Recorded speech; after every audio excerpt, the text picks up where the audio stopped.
ناظرین السلام علیکم، اردو پیارا چینل میں خوش آمدید۔ آج ہمارا جو موضوع ہے وہ ہے تمثیل سے کیا مراد ہے۔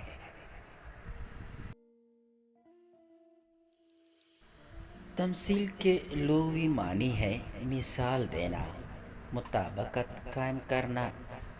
ڈرامے کی صنف کو بھی تمثیل کہا جاتا ہے۔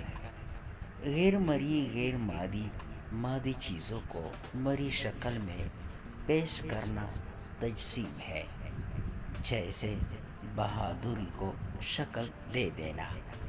بہادری، غلامی وغیرہ کرداری شکل میں پیش کرنا تمثیل کہلاتا ہے۔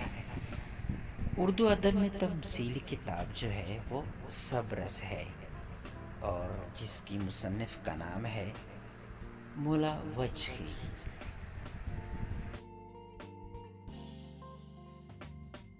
تو آئیے ہم مزید سیکھتے ہیں کہ تجسیم سے کیا مراد ہے۔ تجسیم سے مراد ہے جسم دینا، صورت دینا، بے جان اشیاء کو جاندار فرض کرنا ہے، جو کہ ادب میں عام ہے۔ مثلا جیسے کوئی بچی کسی گڑیا کو جاندار تصور کر کے اپنے ساتھ سلاتی ہے اور ان سے باتیں کرتی ہے، اسے کانا کھلاتی ہے۔ اس کے علاوہ فیض احمد کی جو نظم ہے تنہائی، تجسیم کی بہترین مثال ہے۔